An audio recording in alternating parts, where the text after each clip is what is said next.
Viva Voz, com Vera Magalhães.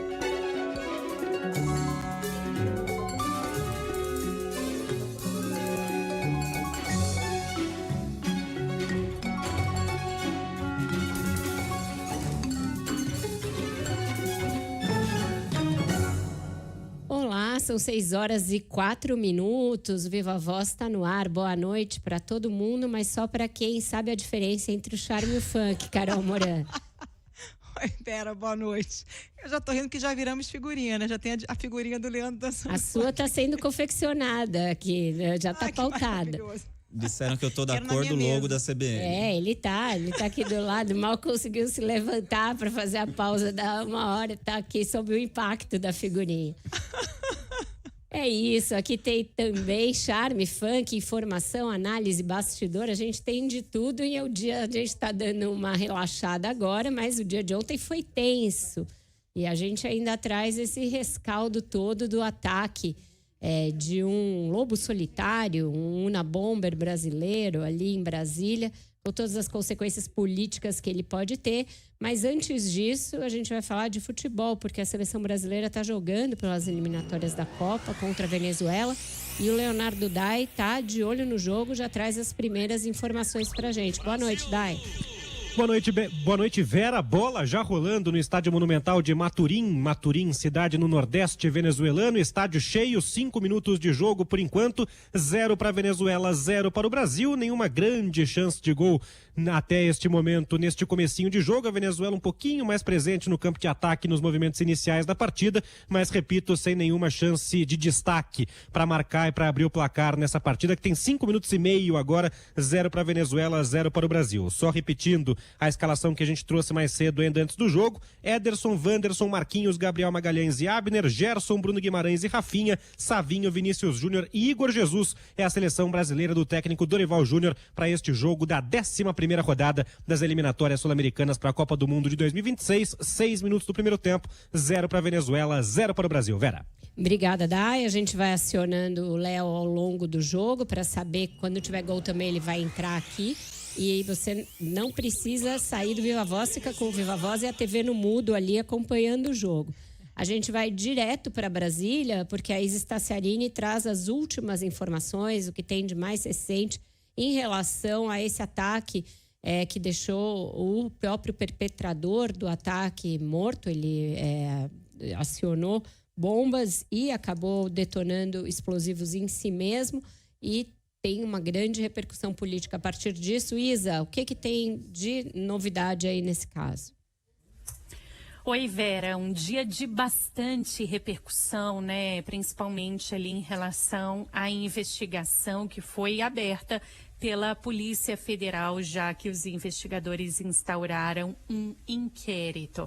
A Polícia Federal, Vera, avalia que as explosões aí provocadas por esse homem em frente ontem ao Supremo Tribunal Federal acaba fortalecendo o inquérito dos ataques golpistas de 8 de janeiro, porque, nas palavras de um investigador hoje à tarde, escancara a gravidade de um movimento extremista que é muito mais do que uma invasão de prédios ou acampamentos, pelo que ele me falou. Oficialmente, a PF trata esse episódio como um caso de terrorismo e atentado contra o Estado Democrático de Direito. O diretor-geral da Polícia Federal, Andrei Rodrigues, fez hoje pela manhã uma coletiva de imprensa em que afirmou que há grupos extremistas ativos que demandam uma reação enérgica. Mesmo depois do episódio, na manhã desta quinta-feira, Andrei disse que o STF recebeu novas ameaças, dessa vez por e-mail. Lembrando que o homem responsável pela explosão na noite de ontem, Francisco Vanderlei Luiz, agiu sozinho e de forma premeditada e fabricou os explosivos que foram usados. Apesar de uma atuação isolada, o diretor-geral da Polícia Federal deixou claro que, para fazer esse tipo de ataque, o chaveiro foi influenciado por grupos extremistas que fomentam atos similares aos vistos no dia 8 de janeiro de 2023. A gravidade dessa situação que nós enfrentamos ontem que apontam que esses grupos extremistas estão ativos e precisam que nós atuemos de maneira enérgica, não só a Polícia Federal, mas todo o sistema de justiça criminal, porque entendemos que esse episódio de ontem não é um fato isolado, mas é conectado com várias outras ações que, inclusive, a Polícia Federal tem investigado agora no período recente.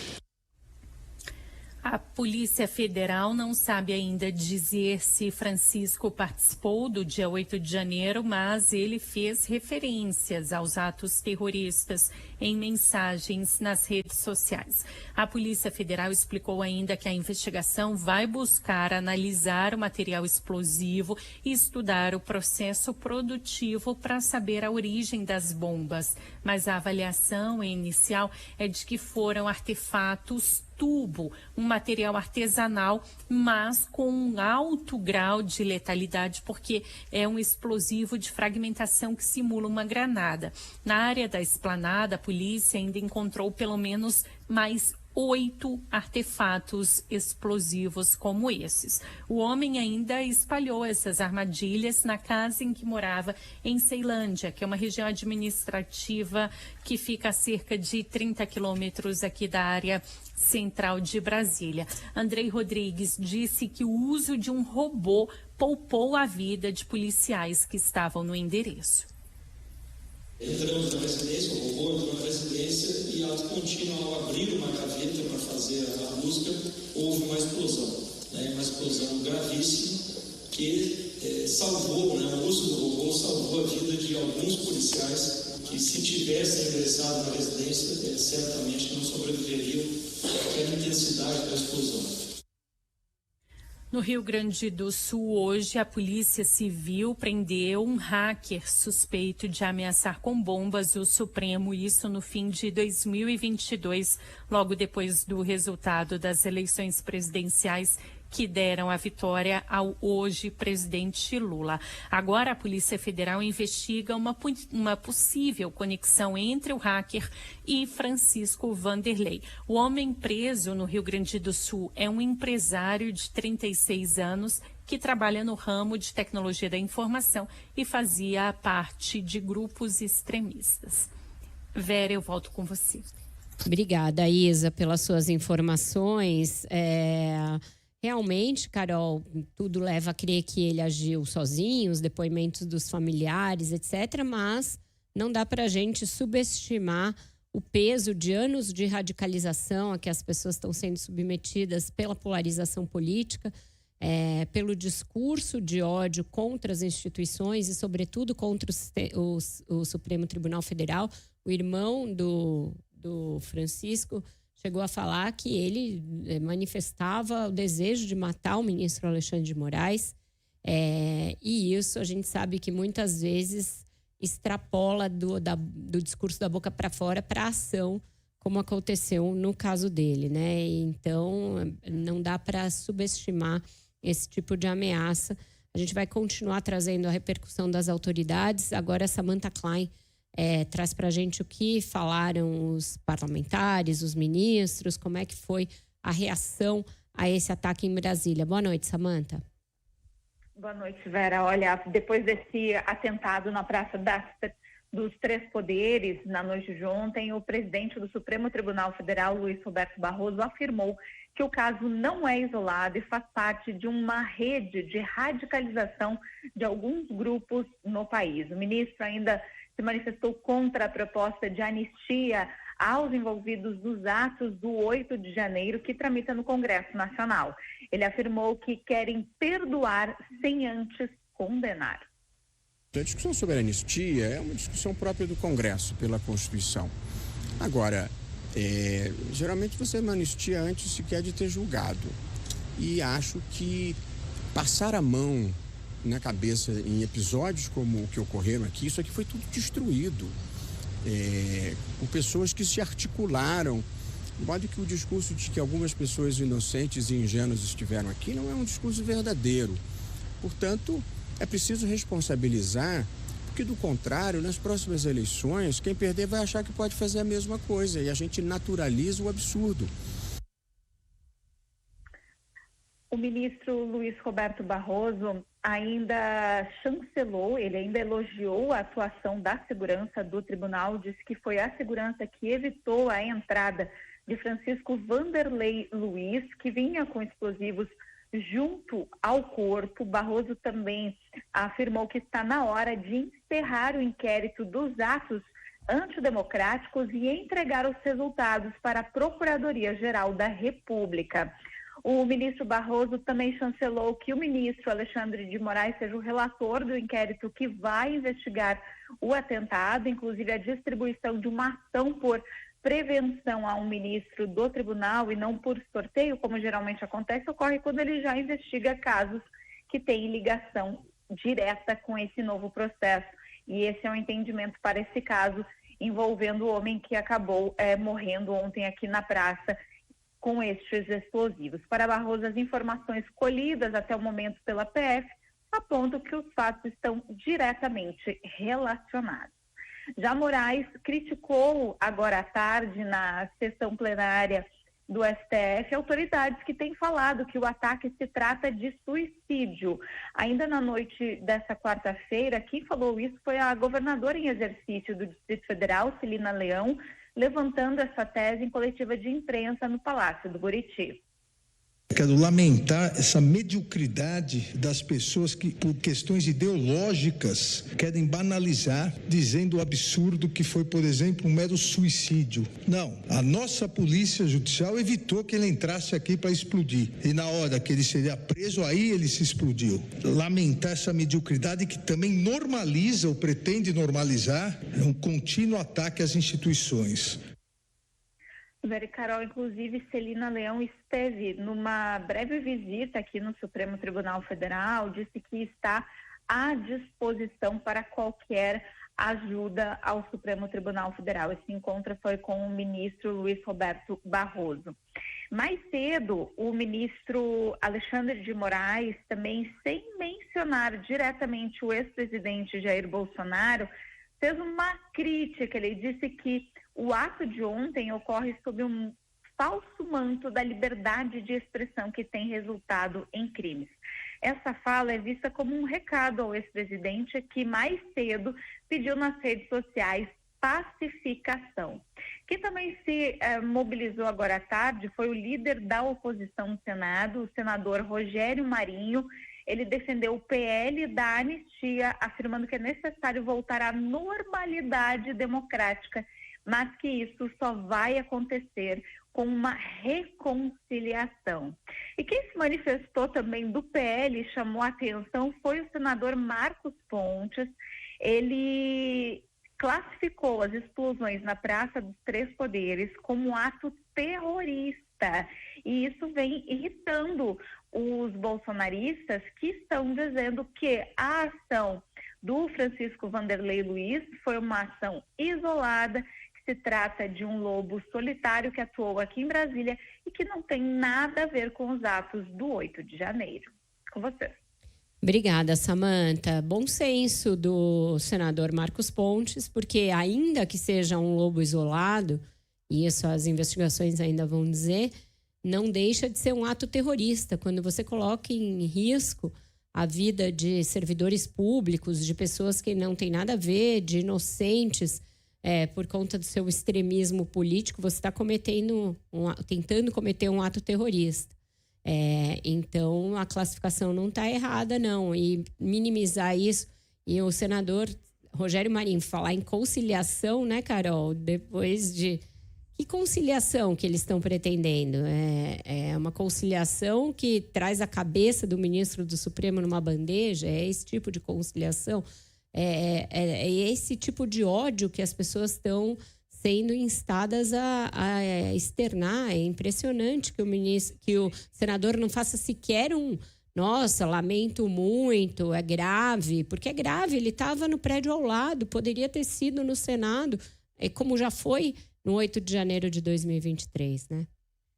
Eles falam em conciliação, na verdade eles querem anistia, né, Vera? Esse é o projeto que está na agenda de parte do Congresso, o que é muito grave, quando parte do parlamento, parlamentares eleitos democraticamente, se movimentam e colocam, inclusive, como condição para apoiar um futuro presidente da Câmara. um projeto de anistia a quem atentou contra a democracia, a quem invadiu as sedes dos poderes, é óbvio que isso legitima esse tipo de movimentação, esse tipo de discurso que vai alimentar esse sujeito que pode até ser um desequilibrado, mas que foi fomentado por todo esse discurso de ódio, por todo esse movimento antidemocrático, né, Vera? Não dá para separar as duas coisas. Exato. Aliás... Diga. Fala.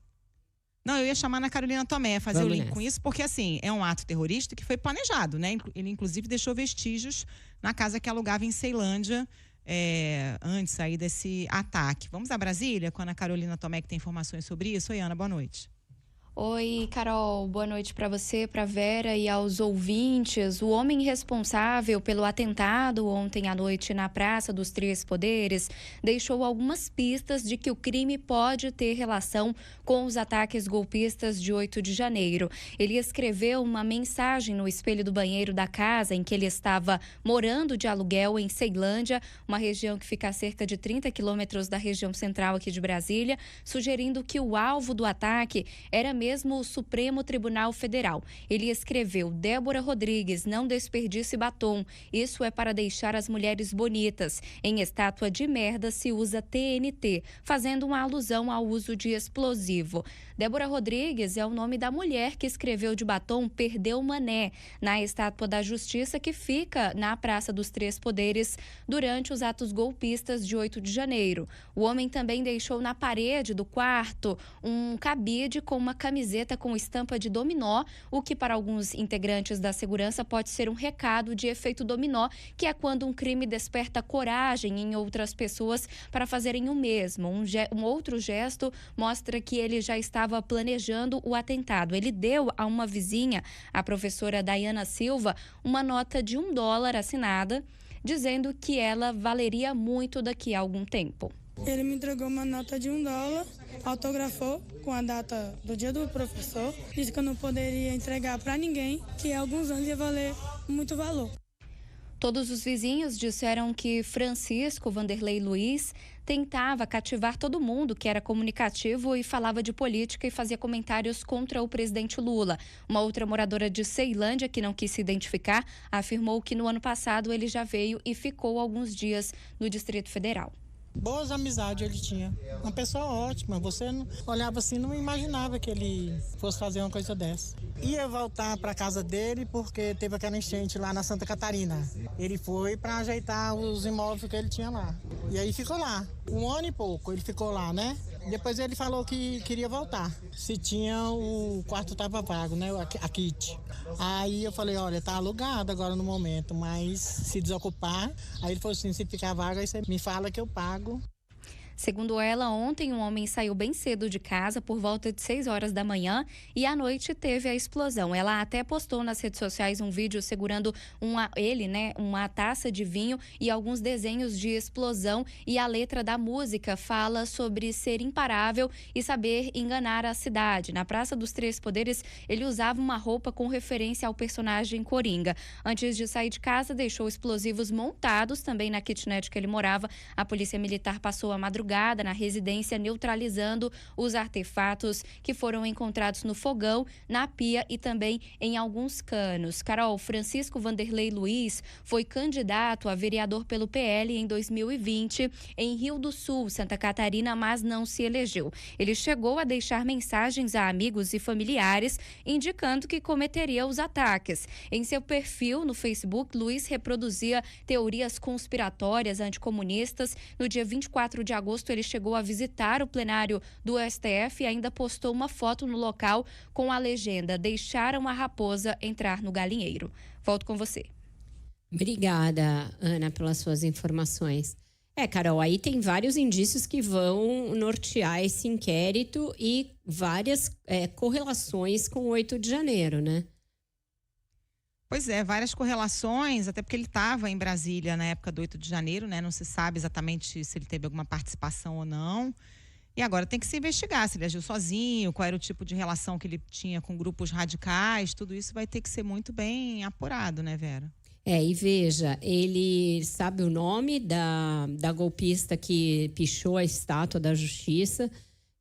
Portanto, tem aí uma coisa de criar, né, um culto em torno dessas pessoas que agora os parlamentares de direita e o ex-presidente Jair Bolsonaro querem ver anistiadas. Não é mais uma pessoa que saiu de casa e inadvertidamente vandalizou prédios públicos e monumentos públicos. É alguém que adquire um nome, uma personalidade e passa a ser cultuado por outros que têm aquele exemplo e querem ir além, né? Ele acha que o batom não era suficiente para vandalizar aquela estátua, que precisaria vir um explosivo e colocar aquilo abaixo.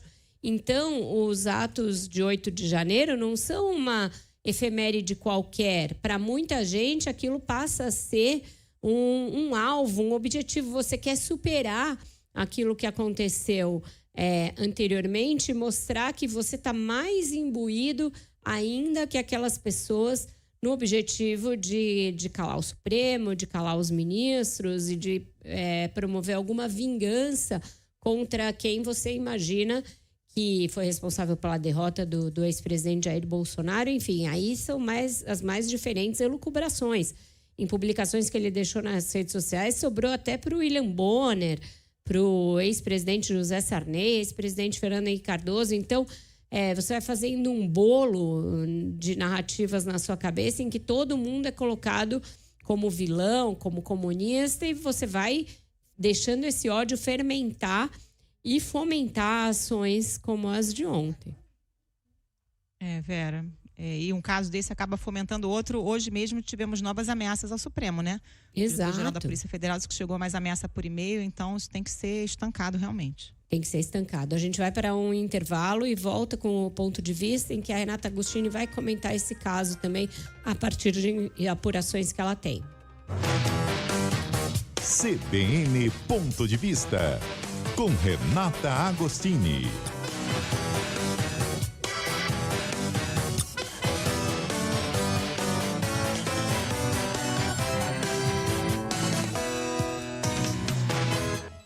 Muito boa noite para você, Renata Agostini.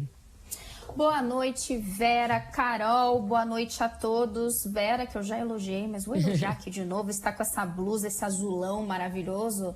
Carol também não está nada de se jogar fora com jeans. Eu estou olhando vocês aqui pelo YouTube. Boa noite. Pois é, a gente não está te vendo, mas sabe que você está linda também. Renata Agostini, que trabalhou muito desde as 7h30 de ontem, quando surgiu essa notícia estarrecedora de um ataque a bombas na esplanada ali na Praça dos Três Poderes, e trouxe os bastidores na sua coluna, no seu blog no Globo, a respeito de como o presidente Lula foi informado das explosões. Conta um pouquinho pra gente desse bastidor, Renata. Pois é, que bom que a gente deu uma desopilada agora no início, porque o tema é pesado, né? Esse atentado, o Brasil agora tem homem-bomba, né? Foi o que a gente viu de ontem para hoje, todo mundo tentando entender não só o que aconteceu, mas os desdobramentos. E veja, esse caso que nos pegou de surpresa ontem, também pegou o presidente Luiz Inácio Lula da Silva no contrapé. O que aconteceu? Ele estava reunido, ele já estava no Palácio da Alvorada quando aconteceu, ali por volta de 7h30 da noite, e o presidente estava reunido com o diretor-geral da Polícia Federal, Andrei Rodrigues. O ministro da Fazenda, Fernando Haddad, também estava lá, tinha ido um pouco mais cedo, porque eles estão nesse debate intenso aí sobre o pacote de corte de gastos, mas o fato é que o presidente havia marcado um petit comitê de gente bem importante da República. Ele havia chamado para essa conversa, um jantar, ali no governo eles têm chamado de happy hour, que Lula eventualmente promove. E ele tinha convidado Andrei Rodrigues, os ministros do Supremo Tribunal Federal, Cristiano Zanin, Alexandre de Moraes e também Gilmar Mendes, e o Procurador-Geral da República, Paulo Gonet. Só que quando aconteceu a explosão, quando o homem-bomba se matou ali na Praça dos Três Poderes, ele estava já fechado ali numa sala com o Andrei Rodrigues, e a praxe é que não se use celular, se deixa o celular para fora.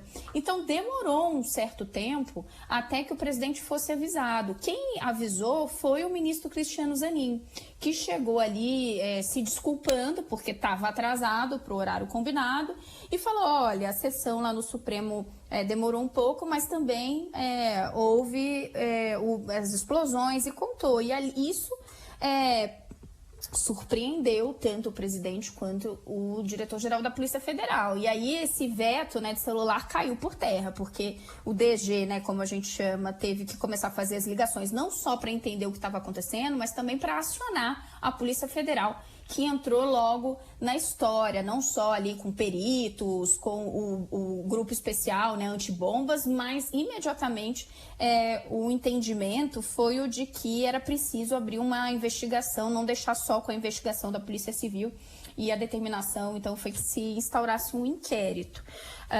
Esse episódio todo, Vera, Carol, ele acabou, claro, dominando ali as conversas, né? Depois de Zanin, os outros ministros chegaram e todo o debate que se seguiu foi justamente sobre não só a gravidade daquilo, mas como aquilo se relacionava ao que a gente vem vendo desde o 8 de janeiro no país. Ô, Renata, qual a avaliação dentro da Polícia Federal e aí em Brasília sobre os impactos dessas explosões, inclusive sobre os inquéritos em andamento a respeito da tentativa de golpe no 8 de janeiro?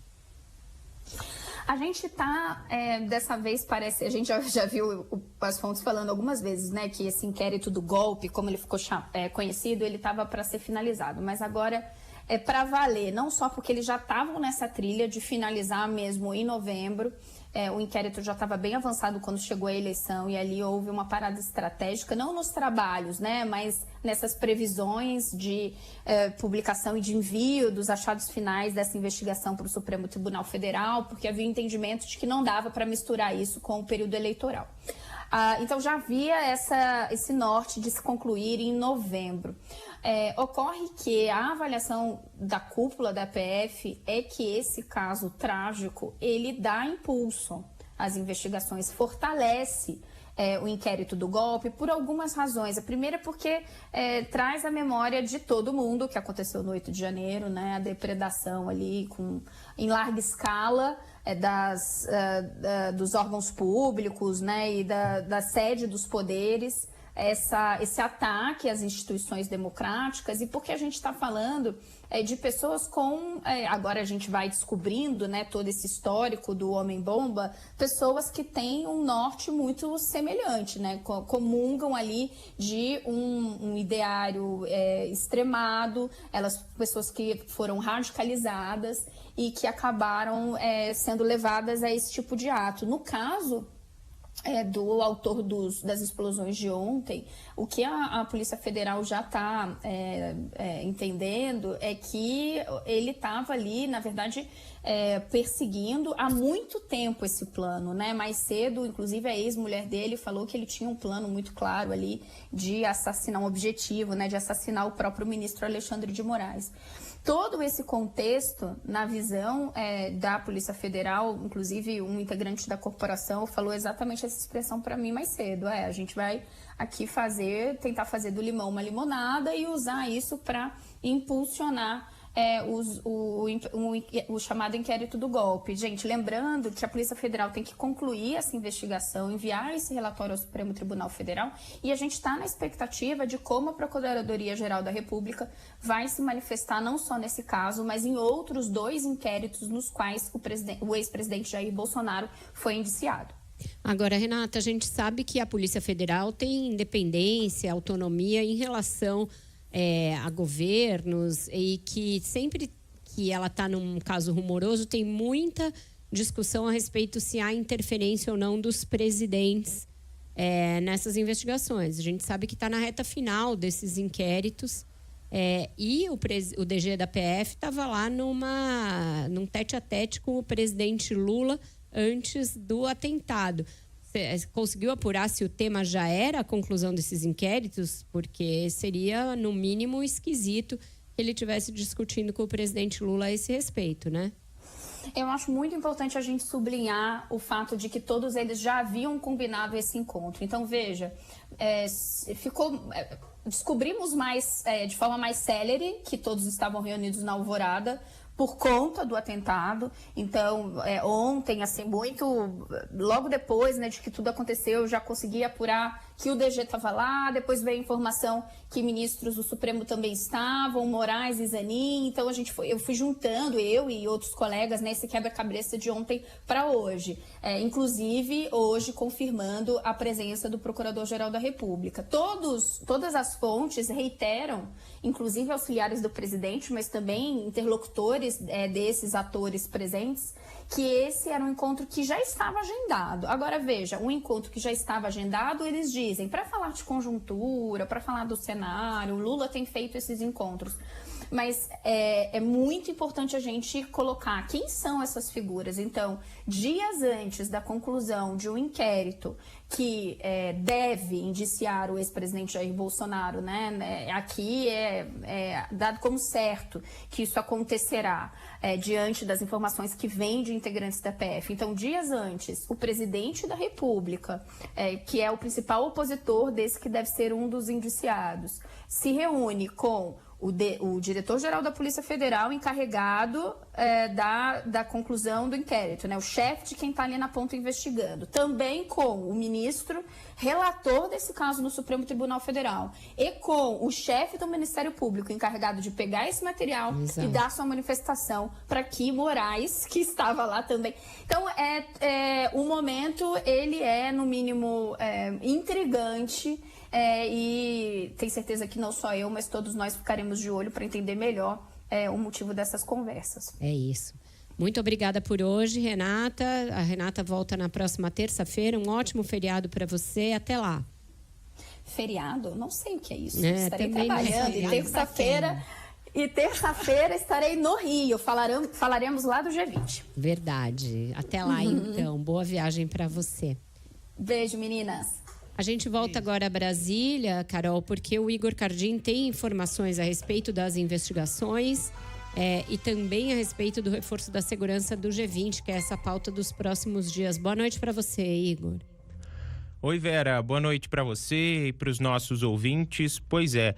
Ainda sobre o reforço na segurança aqui na Praça dos Três Poderes, na região central de Brasília, o delegado-geral da Polícia Civil do DF, José Veric, determinou nesta quinta-feira o estado de sobreaviso de todo o efetivo da Polícia Civil do Distrito Federal. Segundo o comunicado emitido agora há pouco, a medida considera a necessidade e o compromisso de garantir a ordem pública e a segurança na capital da República. Segundo o delegado-geral, neste momento a corporação está em estado de alerta e atenção permanentes para uma pronta e eficaz intervenção em caso de possíveis incidentes. O estado de sobreaviso vale até o próximo domingo, dia 17 de novembro. O efetivo convocado deve estar preparado para acionamentos a qualquer momento, devendo se manter acessível e disponível para estas emergências, inclusive a área administrativa. Vera, a Praça dos Três Poderes foi reaberta hoje, após 16 horas das explosões que mataram Francisco Vanderlei Luiz na noite de ontem. A esplanada também foi fechada para a circulação de carros, mas essa liberação aconteceu ainda no finalzinho da manhã desta quinta-feira. O corpo do homem, inclusive, foi retirado durante a manhã, teve todo esse trabalho por ali do IML e da Polícia Civil do Distrito Federal, e só então as vias ali e também as vias anexas que passam atrás do eixo monumental, próximo inclusive ao estacionamento onde aconteceram as explosões naquele carro, também já foram liberadas. Apesar disso, o local segue gradeado ali, o prédio do Supremo Tribunal Federal, as grades voltaram por tempo indeterminado. A avaliação no Palácio do Planalto, no entanto, é de que as grades não voltam. A avaliação de interlocutores ali do presidente Lula é de que a medida não é necessária. No entanto, então, a segurança foi reforçada nos arredores do Palácio com homens do Exército e também do Gabinete de Segurança Institucional. Também vale esta medida para o Alvorada, o Jaburu e o Torto, que são residências oficiais da Presidência da República. Integrantes do governo do Distrito Federal já defenderam, por exemplo, a recolocação das grades ao redor de todos os prédios públicos da Praça dos Três Poderes, tanto o Palácio do Planalto quanto o Congresso Nacional e o Supremo Tribunal Federal. Elas já foram recolocadas ali perto do STF. A medida, segundo o Supremo, será mantida por prazo indeterminado. O ministro das Relações Institucionais, Alexandre Padilha, disse que o governo federal continua acreditando nas forças de segurança. Esta seria uma justificativa para não colocar as grades ao redor do Palácio do Planalto. Confiamos nos agentes de segurança, nos instrumentos de segurança. Você tem alertas maiores ou menores de acordo com situações que acontecem. Então, no dia de ontem à noite, hoje, tem um alerta maior que é absolutamente programado para situações como essa, mas temos total confiança.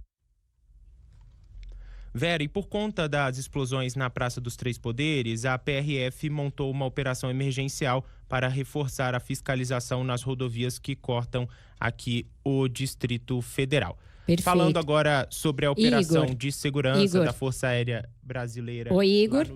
Oi, Vera. Desculpa, eu vou precisar te interromper porque a gente vai chamar o Leonardo Dai. Teve gol do Brasil pelas eliminatórias da Copa. A gente volta já. 1 minuto. Brasil! Rafinha, em cobrança de falta, abriu o placar para a seleção brasileira. 43 minutos do primeiro tempo, o gol do Rafinha. 47 agora do primeiro tempo, vamos até os 50 minutos. 0 para a Venezuela, 1 para o Brasil. O Brasil já tinha perdido algumas outras boas chances de gol, quase todas elas envolvendo ali a participação muito ativa do Vinícius Júnior, que faz um dos seus melhores jogos aí pela seleção brasileira, mas foi mesmo numa cobrança de falta do Rafinha que o Brasil abriu o placar. 0 Venezuela, 1 Brasil. Com este resultado, o Brasil neste momento está em segundo lugar na classificação das eliminatórias com 19 pontos. Começou a rodada em quarto, não tem como terminar a rodada em segundo, mas com certeza, vencendo o jogo como está agora, vai terminar a rodada em terceiro lugar. Isso porque o Brasil está ultrapassando neste momento Uruguai e Colômbia, e Uruguai e Colômbia vão se enfrentar nessa rodada. Um deles com certeza passa o Brasil, mas não tem como os dois ficarem à frente do Brasil. Então, vencendo o jogo contra a Venezuela, temos 1-0 agora, 48 minutos do primeiro tempo. O Brasil com certeza fecha a rodada em terceiro lugar com 19 pontos. A Argentina lidera com 22 e também joga ainda na rodada, enquanto a Venezuela, com essa derrota parcial de 1-0, está permanecendo em oitavo lugar, fora até da zona de repescagem. Vera. Obrigada, Dai, pelas suas informações. A gente volta agora com o Igor, que eu interrompi quando ele ia começar a falar sobre o espaço aéreo com segurança reforçada por conta do G20. Diga, Igor. É isso, Vera. Gol do Brasil é prioridade, sempre.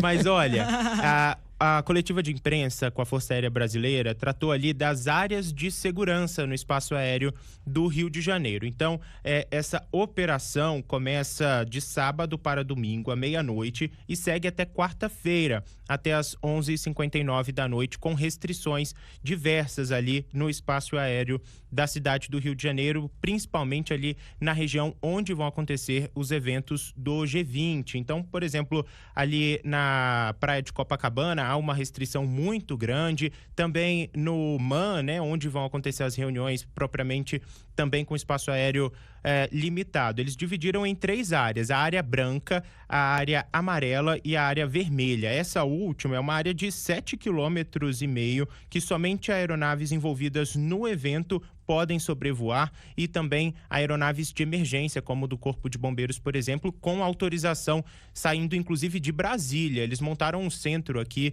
que vai fazer o monitoramento 24 horas da cidade do Rio de Janeiro, então todo o espaço aéreo controlado. Eles explicaram, inclusive, que há um decreto específico para a Força Aérea, que é um decreto diferente da GLO, que estabelece ali a área terrestre controlada pelo Exército e Forças Federais, reforçada pelo Exército e Forças Federais. Eles explicaram, então, que esse outro decreto que trata dessas áreas específicas na cidade do Rio de Janeiro trata apenas do espaço aéreo. Eu, inclusive, questionei sobre os drones ali, como que vai funcionar essa circulação. Eles disseram que há autorização para pouquíssimos drones circularem, e também eles estão autorizados a abaterem alguns drones que não estiverem autorizados, por exemplo. Essa limitação no espaço aéreo fica valendo então até quarta-feira da semana que vem. Lembrando que os voos da aviação civil estão proibidos no aeroporto Santos Dumont. Todos foram redirecionados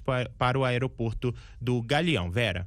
Obrigada, Igor, pelas suas informações. A gente vai para mais um rápido intervalo e volta já já com a conclusão do Viva Voz. G20 no Brasil. E estamos de volta com o Viva Voz, falando agora diretamente do Rio de Janeiro, que se prepara para receber os principais chefes de Estado do mundo na cúpula do G20, ainda sob o impacto também dos ataques que aconteceram em Brasília. Então, hoje, ministros, o prefeito Eduardo Paz comentaram o incidente. Quem traz essas e outras informações para a gente é a Juliana Prado, sim. Eu sempre confundo as duas Julianas Prados, a do Rio e a de Brasília. De São Paulo. Boa noite, Juliana. Até eu me confundo às vezes, né? Eu falei, gente, será que eu tô errando? Mas tem duas mesmo. Boa noite. Boa noite para vocês. Mais uma vez para Carol também. O ministro das Cidades, Jader Filho, Vera, disse hoje, durante o encontro do Urban 20 aqui no Rio, que as explosões em Brasília devem ser tratadas como terrorismo e que todos os políticos de direita, esquerda e de centro precisam parar com discussões extremistas. O ministro alertou que o país não pode continuar colocando combustível em atos como esse e pontuou que o ocorrido pode incentivar novas ações terroristas. Ele disse que é preciso respeitar e refletir sobre os atos. Se eventos como esse continuarem a se repetir, é óbvio que o Brasil vai ter que mudar a sua forma de enxergar. Vamos fazer aqui um exemplo prático. Todos nós sabemos o que era os Estados Unidos antes das Torres Gêmeas e os Estados Unidos após as Torres Gêmeas. É isso que nós estamos visualizando dentro do Brasil. Se eventos como esse continuarem acontecendo, obviamente o Brasil vai ter que mudar a sua forma de enxergar a questão do terrorismo, porque o que nós vimos ontem foi um terrorismo. Então, eu acho que a gente precisa, como país, refletir para que eventos como esse não venham se repetir e, obviamente, a gente não precisa cada vez mais estar fortalecendo os nossos mecanismos de combate ao terrorismo. E o prefeito aqui do Rio, Eduardo Paz, também comentou o ataque em Brasília. Ele criticou políticos que tratam os adversários como inimigos e que usam uma radicalização para, segundo ele, ganhar votos.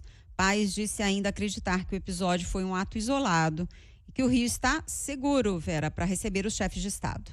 Eu acho que o ato de Brasília de ontem, que aconteceu em Brasília ontem, tem muito a ver com a radicalização política doméstica. Esse é um problema que o Brasil enfrenta, né, e mostra que esses extremos não vão nos levar a lugar nenhum. E que nós, homens públicos, políticos, temos que ter muita responsabilidade naquilo que a gente diz. Eu acho que é um fato isolado, que não tem qualquer impacto aqui no G20, as medidas de segurança foram tomadas, inclusive com o fechamento do aeroporto Santos Dumont, mas eu me preocupo mais com o episódio de ontem, mais com a radicalização política nossa, doméstica. Declaração foi feita, então, durante o Urban 20 Summit, que teve início hoje no Armazém da Utopia, que fica aqui na zona portuária do Rio. O evento vai reunir representantes de pelo menos 136 cidades. Vera. Obrigada, Juliana Prado. Boa cobertura para vocês aí no G20. Carol, a gente vai agora a Belo Horizonte, porque surpreendeu. Não vamos a Belo Horizonte, não há tempo para mais nada, Carolina Moreno. Apita o árbitro aqui para nós. Ergue o braço. O jogo do Brasil continua rolando, mas para nós acabou.